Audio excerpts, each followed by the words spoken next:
The cost of rail just shot up again. Add another $220 million to the projected price tag. Good evening, I'm Paula Akana. And I'm Yunji Denise. Now, if you're doing the math at home, the new number has topped $6.5 billion for this project.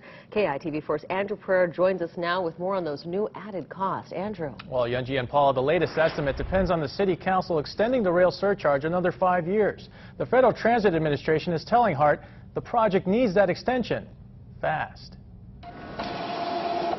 The rail project voters narrowly approved in 2008 carried a $5.3 billion price tag. It's been climbing ever since, including a new $220 million cost. It's extra cash going toward utility relocation, intersection improvements, more escalators at rail stations, and financing. Here's how the new draft budget breaks down.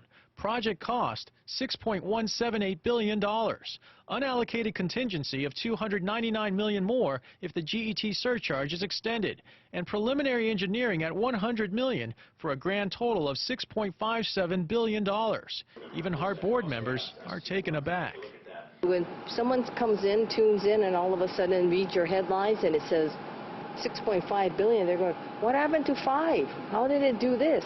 The Federal Transit Administration has some tough questions, too, with a letter expressing deep concern about the City Council's delay in approving a 5-year extension of the rail surcharge. The FTA also wants to pin down an exact budget and date of completion. FTA Acting Administrator Therese McMillan saying, we are still awaiting for a realistic estimate at completion and master project schedule. So we have an ongoing collaboration with the FTA, and they really have been great. But the letter today really puts us, further on notice that they're looking to try to really nail down the schedule and budget, just like the Hart board is trying to do. Of course, the draft budget presented by Hart is just a best guess, and the final cost of the project remains unknown.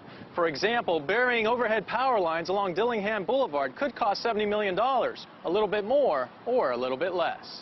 But you know what? The public don't want to hear that. They want to know what is it going to cost us when this project is done. And quite candidly, we can't tell them that. The good news is between now and, say, June of next year, those estimates will become reality. We're going to know what they are. And what we're trying to do is... If the City Council doesn't approve the rail tax increase soon, Hart may not get as many bids for the remaining contracts because companies won't want to make that investment. The FTA could also start withholding money from what remains of the full funding grant agreement if the agency isn't satisfied with progress.